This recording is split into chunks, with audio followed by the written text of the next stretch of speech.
দুই, তওবা এবং ইস্তেগফার। তওবা এবং ইস্তেগফার যদি বেশি হয়, বেশি বেশি তওবা করি, ইস্তেগফার পাঠ করি, তাহলে আল্লাহ রাব্বুল আলামিন রিজিক বাড়িয়ে দিবেন, এই ইঙ্গিত দিয়েছেন। সূরা নূহ 10, 11 এবং 12 নম্বর আয়াতে আল্লাহ রাব্বুল আলামিন এমনটি নির্দেশনা দিয়েছেন। নূহ আলাইহিস সালামকে কেন্দ্র করে আল্লাহ রাব্বুল আলামিন বলেছিলেন, ফাকুলতুস্তাগফিরু রাব্বাকুম ইন্নাহু কানা গাফফারা। তাকে বলেছি, আল্লাহ রাব্বুল আলামিন নূহ আলাইহিস সালামকে কেন্দ্র করে বলছেন যে তাকে বলেছি তুমি তোমার রবের জন্য ইস্তেগফার কামনা করো, পাঠ করো, বেশি বেশি ক্ষমা চাও। ইন্নাহু কানা গাফফারা, কেননা তিনি ক্ষমাশীল, তিনি ক্ষমাশীল। তুমি বেশি বেশি ইস্তেগফার পাঠ করো। ইউরসিলিস সামা আলাইকুম মিদরারা, বেশি বেশি যদি ক্ষমা চাও রবের কাছে, তওবা করো, বেশি বেশি ক্ষমা চাও, তাহলে তিনি ক্ষমা করে দেবেন। দ্বিতীয়ত, ইউরসিলিস সামা আলাইকুম মিদরারা, আসমান থেকে মুষলধারে বৃষ্টি দিবেন, প্রচুর পরিমাণে তিনি বৃষ্টি বর্ষণ করবেন। ওয়ায়ুমদিদুকুম বিআমওয়ালিন ওয়া বানিন, সন্তান এবং সম্পদের প্রাচুর্য দিয়ে সাহায্য করবেন। বেশি বেশি ক্ষমা চাইলে, ইস্তেগফার পাঠ করলে, তওবা করলে আল্লাহ বৃষ্টি বর্ষণ করবেন, সম্পদ দিবেন, সন্তান দিয়ে সাহায্য করবেন। ওয়ায়াজআল লাকুম জান্নাতিন ওয়ায়াজআল লাকুম আনহার, ফল ফলাদির বাগান দিবেন এবং নদী নালা দিবেন। তাহলে আল্লাহর কাছে যদি তওবা করি, বেশি বেশি ইস্তেগফার পাঠ করি, তাহলে আল্লাহ রাব্বুল আলামিন বৃষ্টি দিবেন, সন্তান দিবেন, সম্পদ দিবেন, নদী নালা দিবেন এবং বাগান দিবেন, ফল ফলাদির বাগান দিবেন, এত কিছু দিবেন। তাহলে আপনাকে আমাকে বেশি বেশি ইস্তেগফার পাঠ করতে হবে, তওবা করতে হবে, ক্ষমা চাইতে হবে, যা সূরা নূহের মধ্যে আল্লাহ রাব্বুল আলামিন উল্লেখ করেছেন। ইবনে আব্বাস রাদিয়াল্লাহু আনহু থেকে হাদিস বর্ণিত হয়েছে, রাসূলুল্লাহ সাল্লাল্লাহু আলাইহি ওয়াসাল্লাম বলেছেন, মান আকসারাল ইস্তিগফার জাআলাল্লাহু লাহু মিন কুল্লি হাম্মিন, কোন ব্যক্তি যদি বেশি বেশি ইস্তেগফার পাঠ করে, অধিক পরিমাণে ক্ষমা চায় আল্লাহর কাছে, তাহলে আল্লাহ রাব্বুল আলামিন তার দুশ্চিন্তা দূর করে দিবেন। ডিপ্রেশন, দুশ্চিন্তায়, পেরেশানিতে ভুগছেন, তাহলে আপনাকে বেশি বেশি ক্ষমা চাইতে হবে। যখনই দুশ্চিন্তায় ভুগছেন, তখন আপনি বেশি বেশি ক্ষমা চান, ইস্তেগফার পাঠ করেন। আল্লাহ রাসূল সাল্লাল্লাহু আলাইহি ওয়াসাল্লাম বলছেন, মিন কুল্লি হাম্মিন জাআলাল্লাহু মিন কুল্লি হাম্মিন, প্রত্যেকটা দুশ্চিন্তা থেকে আল্লাহ তাকে মুক্ত করে দিবেন। মিন কুল্লি হাম্মিন ফারাজান ওয়া মিন কুল্লি দাইয়িকিন মাখরাজান, প্রত্যেকটা বিপদ থেকে আল্লাহ তাকে উদ্ধার করে দিবেন। যে কোনো সমস্যা, বিপদে পড়েছে, বেশি বেশি ইস্তেগফার পাঠ করলে আল্লাহ রাব্বুল আলামিন তাকে ওই বিপদ থেকে মুক্ত করে দিবেন। ওয়া রাযাকাহু মিন হাইসু লা ইয়াহতাসিব, এবং তাকে আল্লাহ রাব্বুল আলামিন এমন ভাবে রিজিক দিবেন যেটার সে হিসাব মিলাতে পারবে না। লা ইয়াহতাসিব, হিসাব ছাড়াই রিজিক দিবেন, কল্পনাতীত ভাবে রিজিক দিবেন যদি বেশি বেশি ইস্তেগফার পাঠ করি। যেটি বাইহাকির মধ্যে হাদিসটি রয়েছে, 636 নম্বর হাদিস, মুস্তাদরাকে হাকিমের 7677 নম্বর হাদিস, এবং হাদিসের মান সহিহ। সবারই উপস্থিতি। তাহলে কোরআন মাজিদের আয়াত এবং হাদিস থেকে আমরা যেটা বুঝতে পারি, অধিক পরিমাণে যদি আল্লাহর কাছে ক্ষমা চাই, ইস্তেগফার পাঠ করি, তওবা করি, তাহলে আল্লাহ রাব্বুল আলামিন দুশ্চিন্তা থেকে মুক্ত করবেন, বিপদ থেকে বের হওয়ার রাস্তা বের করে দিবেন এবং রিজিক বাড়িয়ে দিবেন।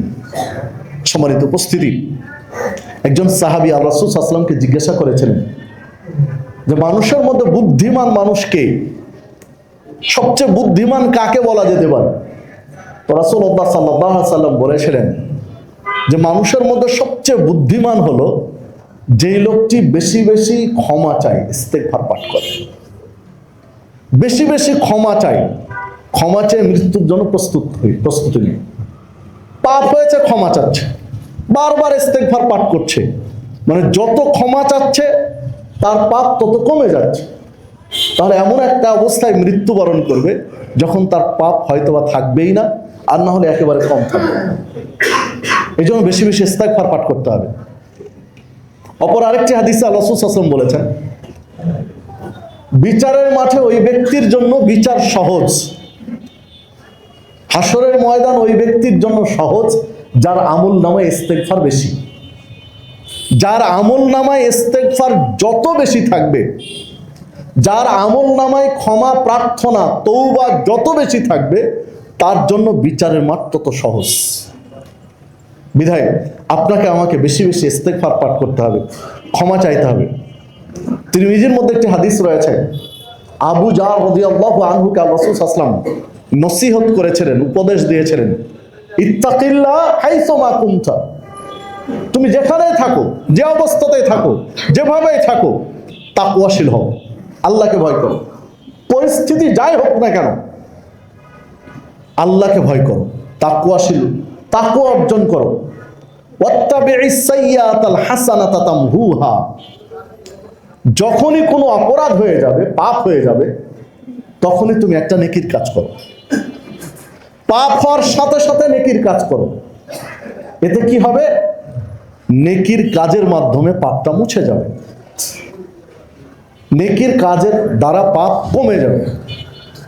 কারণ একটা পাপ করলে যে পরিমাণ পাপ হয় সেই পরিমাণই অপরাধ লেখা হয়, যতটুকু পাপ ততটুকুই লেখা হয়।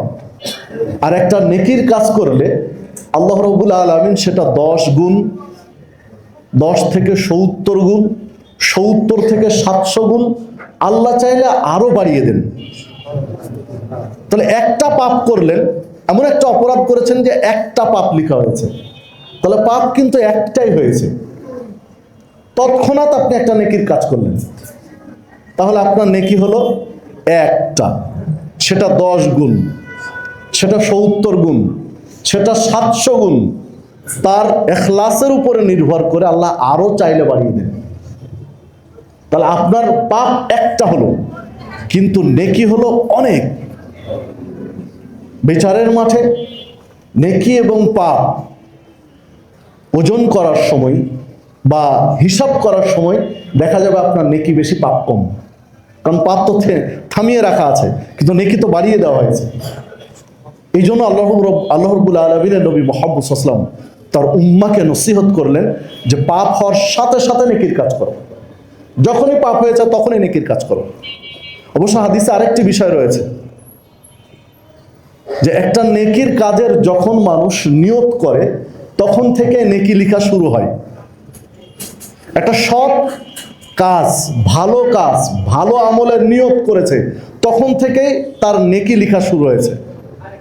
যখন আমলটি করে তখন তাকে পরিপূর্ণ দিয়ে দেওয়া হয়। আর একটা পাপের নিয়ত করলে তখন থেকে পাপ লেখা হয় না, যতক্ষণ পাপটা না করেছে। তাহলে নেকির কাজ করার নিয়ত করার সাথে সাথে, সৎ আমলের নিয়ত করার সাথে সাথে নেকি শুরু হয়ে যাচ্ছে। আর পাপ সংগঠিত না হওয়া পর্যন্ত পাপটা হচ্ছে না। অবশ্য আরেকটি হাদিসে রয়েছে, পাপ করার পরেও আল্লাহ রাব্বুল আলামিন কিছু সময় ফেরেশতাদেরকে লিখতে নিষেধ করেন। পাপ হয়ে যাওয়ার পরও একটা সময় বলা হয় যে না, হাদিসে 6 ঘন্টার কথা রয়েছে একটি হাদিসে, হাদিসটা হাসান পর্যায়ে, জয়ীব বলেছেন, একাধিক মুহাদ্দিস হাসান বলেছেন যে 6 ঘন্টা পর্যন্ত আল্লাহ রাব্বুল আলামিন ফেরেশতাদেরকে বলেন লিখার দরকার নেই, দেখো সে ক্ষমা চাচ্ছে কিনা। যদি ক্ষমা চাই তাহলে সেখানে শেষ, আর ক্ষমা না চাইলে সেটি লিখা হয়। সহিহ বুখারীর আরেকটি হাদিসে এই ইঙ্গিতটা পাওয়া যায়। রাসূলুল্লাহ সাল্লাল্লাহু আলাইহি ওয়াসাল্লাম বলেছেন, আল্লাহ রাব্বুল আলামিন বলেন যে আল্লাহ রাব্বুল আলামিন তার ডান হাত প্রসারিত করে রাখেন দিনের বেলায়। রাত্রে যদি কেউ কোনো অপরাধ করে থাকে তাহলে সারা রাত অপরাধ করেছে, দিনের বেলায় তার ডান হাত প্রসারিত করে রেখেছেন আল্লাহ রাব্বুল আলামিন, যে সে ক্ষমা চাচ্ছে কিনা, যদি ক্ষমা চাই তাহলে তাকে ক্ষমা করে দিবেন। ঠিক রাত্রের বেলা আল্লাহ রাব্বুল আলামিন তার হাত প্রসারিত করে রাখেন, যে ও দিনের বেলায় কোনো পাপ করেছে কিনা। যদি দিনের বেলায় পাপ করে, রাত্রে গিয়ে ক্ষমা চায়, আল্লাহ রাব্বুল আলামিন তাকে ক্ষমা করে দেন। সে হাদিসেও ইঙ্গিতটা পাওয়া যায়।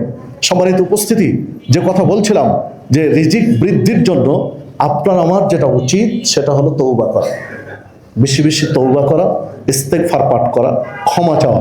এর মাধ্যমে আল্লাহ রাব্বুল আলামিন আপনার আমার রিজিক বাড়িয়ে দিবেন, সেই নিশ্চয়তা দিয়েছেন।